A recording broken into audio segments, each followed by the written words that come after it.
Mini ప్రపంచానికి స్వాగతం.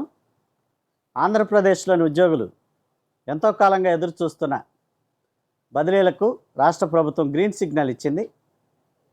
ఈరోజు జీవో నెంబర్ 23ని విడుదల చేయటం జరిగింది. మే 16 నుండి జూన్ 2వ తారీఖు వరకు బదిలీలపై ఉన్న నిషేధాన్ని ఎత్తివేసినట్లుగా జీవోలో పేర్కొన్నారు.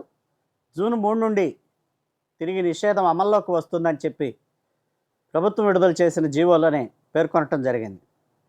మే 31 నాటికి ఉద్యోగులు ఎవరైతే ఒకే స్థానంలో 5 సంవత్సరాలు పనిచేస్తారో వారికి తప్పనిసరి బదిలీ ఉంటుందని జీవోలో పేర్కొన్నారు. మే 31 నాటికి ఒకే స్థానంలో 2 సంవత్సరాలు పనిచేసేవారు బదిలీకి కోరుకునేందుకు అర్హులని జీవోలో పేర్కొనటం జరిగింది. పాత జిల్లాల ఆధారంగానే ప్రస్తుతం బదిలీలు జరగనున్నట్లుగా తెలుస్తూ ఉంది. పాత 13 జిల్లాల ఆధారంగానే, ఉమ్మడి జిల్లాల ఆధారంగానే బదిలీలు చేపట్టాలని చెప్పి ప్రభుత్వం జీవోలో పేర్కొనటం జరిగింది. ఉద్యోగ సంఘాల నేతలు ఒకే స్థానంలో 9 ఏళ్ల వరకు పనిచేసే విధంగా వారికి మినహాయింపు ఇచ్చినట్లుగా జీవోలో పేర్కొన్నారు. మొత్తానికైతే మాత్రం ప్రస్తుతం బదిలీలపై నిషేధం ఎత్తివేయటం పట్ల ఉద్యోగులందరూ కూడా చాలా సంతోషంగా ఉన్నారు. ఎందుకంటే గత వైసీపీ ప్రభుత్వ హయాంలో చాలామంది ఉద్యోగులు పట్టణ ప్రాంతాలకు దూరంగా ఎవరైతే 2014 నుంచి 19 వరకు టీడీపీకి అనుకూలంగా ఉన్నారని భావించారు, వారందరినీ కూడా 2019లో వైసీపీ ప్రభుత్వం అధికారంలోకి వచ్చిన తర్వాత వారందరినీ కూడా చాలా దూర ప్రాంతాలకు బదిలీ చేయటం జరిగింది. ఇప్పటి వరకు వారందరూ కూడా దూర ప్రాంతాల్లోనే చాలామంది పనిచేస్తూ ఉన్నారు. గతేడాది కూటమి ప్రభుత్వం అధికారంలోకి వచ్చిన బదిలీలపై నిషేధం ఎత్తివేసినప్పటికీ చాలామందికి బదిలీ అయ్యే అవకాశం రాలేదు. ప్రస్తుతం వచ్చిన జీవో వలన చాలామందికి మేలు జరిగే అవకాశం ఉన్నట్లుగా తెలుస్తుంది. ముఖ్యంగా అన్ని శాఖలకు చెందిన ఉద్యోగులను బదిలీ చేసేందుకు ప్రభుత్వం జీవో విడుదల చేయటం జరిగింది.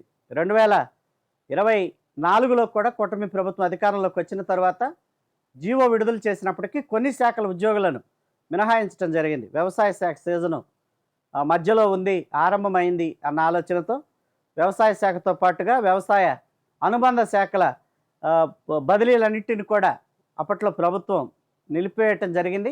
అయితే ఇప్పుడు తాజాగా విడుదల చేసిన మే 15వ తారీఖు విడుదల చేసిన జీవో నెంబర్ 23లో మాత్రం అన్ని శాఖల ఉద్యోగుల బదిలీలకి ప్రభుత్వం గ్రీన్ సిగ్నల్ ఇచ్చినట్లుగా తెలుస్తుంది. మొత్తానికి ఒకే ప్రదేశంలో ఎవరైతే 5 సంవత్సరాల పాటు పనిచేస్తున్నారో వారు తప్పనిసరిగా బదిలీ కావాల్సిందే. ప్రస్తుతం విడుదలైన జీవో ఆధారంగా ఒకే ప్రదేశంలో 5 సంవత్సరాలుగా పనిచేస్తున్న ప్రతి ఉద్యోగి ఖచ్చితంగా బదిలీ కావాల్సిందే.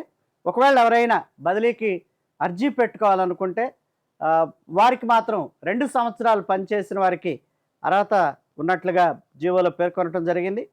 ఉద్యోగుల నియామకాలకు బదిలీలకు సంబంధించి ప్రభుత్వం విడుదల చేసిన జీవోలో ఆయా శాఖలకు చెందిన అధికారులే ప్రత్యేకంగా నిబంధనలు రూపొందించుకోవాలని చెప్పి, వారికి అనుగుణంగా నిబంధనలు రూపొందించుకోవాలని చెప్పి కూడా పేర్కొనటం జరిగింది. ఉద్యోగుల యొక్క పనితీరుని, తర్వాత ఉత్పాదకతను ప్రభుత్వం ప్రజల సంక్షేమాన్ని కాంక్షిస్తూ ఏదైతే అభివృద్ధి కార్యక్రమాలు చేపడతా ఉందో వాటన్నిటిని కూడా సమర్థవంతంగా నిర్వహించడానికి ఈ బదిలీల జీవో విడుదల చేస్తున్నట్లుగా పేర్కొన్నారు. అదేవిధంగా మే 31, 2026 లేదా అంతకుముందు ఈ పదవీ విరమణ చేసేవారికి మాత్రం ప్రస్తుతం ఉన్న ఈ బదిలీల నుంచి మినహాయింపు ఇవ్వటం జరిగింది. బదిలీల కోసం ఒకే స్టేషన్ వద్ద అన్ని క్యాడర్ పోస్టులను సర్వీసును స్టేషన్ వద్ద పనిచేసిన కాలంగానే పరిగణిస్తారు. ఎక్కడ స్టేషన్ ఉంటే కార్యాలయం లేదా సంస్థ పనిచేసే ప్రదేశం, దాని ఆధారంగానే బదిలీ ప్రక్రియ చేపట్టడం జరుగుతుంది. ముఖ్యంగా ఈ బదిలీల ప్రక్రియలో ఎవరైతే దృష్టిలోపంతో ఉంటారో లేదా మానసికంగా అనేక రకాలైన సమస్యలు ఎదుర్కొనేవారు, ఇతర వైద్య సదుపాయాలు సహాయాలు కోరుకునేవారు, ఇటువంటి వారికి కూడా బదిలీల్లో ఎక్కువగా ప్రాధాన్యత ఇవ్వనున్నట్లుగా తెలుస్తుంది.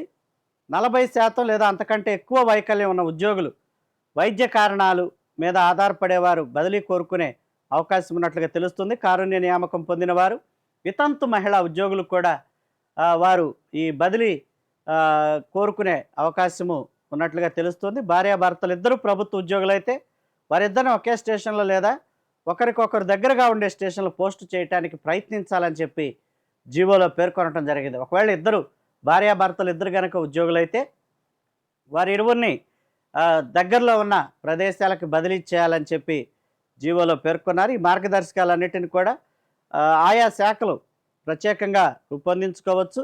పాత జిల్లాల ఆధారంగానే వీటన్నిటిని కూడా చేపట్టాలని చెప్పి, ఉమ్మడి జిల్లాల ఆధారంగానే చేపట్టాలని చెప్పి పేర్కొన్నారు. ఐటీడీఏ ప్రాంతానికి బదిలీపై వెళ్లే ఉద్యోగులు నిర్ణీత సమయంలోగా విధుల్లో చేరాలి.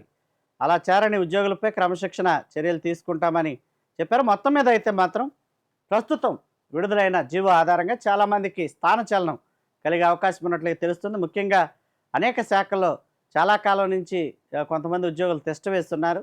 గత వైసీపీ ప్రభుత్వ హయాంలో వైసీపీ నేతల సిఫార్సుతో ఎవరైతే వచ్చి దీర్ఘకాలికంగా కీలకమైన స్థానాల్లో వారు తిష్ట వేస్తున్నారు, వారందరికి కూడా ప్రస్తుతం వచ్చిన జీవో ప్రకారం ఖచ్చితంగా బదిలీ తప్పే అవకాశం లేదన్నట్లుగా తెలుస్తుంది. మొత్తానికైతే మాత్రం ఈ బదిలీ జీవో రావటం పట్ల రాష్ట్రంలోని ఉద్యోగులందరూ కూడా చాలా హర్షాతిరేకాలు వ్యక్తం చేస్తూ ఉన్నారు.